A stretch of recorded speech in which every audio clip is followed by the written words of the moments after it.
Alors oui, ça c'est intéressant aussi parce que assez souvent, les personnes ont tendance à scinder. Ils disent ah bah il y a les négatives, il y a les positives. Du coup, il y a 3 négatives et il n'y en a qu'une seule positive. Et en fait, c'est intéressant de juste percevoir que elles ont toutes en fait leur raison d'être, les émotions. C'est-à-dire que la peur, heureusement qu'on a peur. Si on n'avait pas peur, eh ben on se mettrait en danger. Hein. Si j'ai pas peur, eh ben je saute de mon balcon, ben vous avez chance de plus jamais m'entendre. Quoi. Voilà. Donc heureusement que j'ai peur, ça me protège.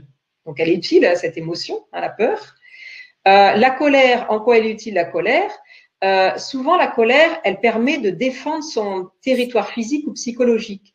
C'est-à-dire qu'à un moment donné, alors soit il y a des personnes qui vont trop loin physiquement, alors ça c'est pas forcément frapper, mais une personne qui rentre dans mon bureau par exemple sans frapper, okay, elle empiète sur mon territoire, ou une personne qui m'insulte ou qui porte des jugements de valeur négatifs sur moi.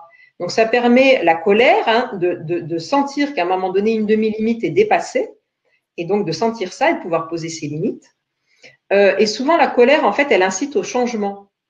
Ah, j'en ai marre de ce boulot, marre de ce chef, marre de ce mari, marre de cette femme, je change. Alors, pas forcément, mais en tout cas, je vais dire quelque chose parce que là, j'en peux plus. Quoi.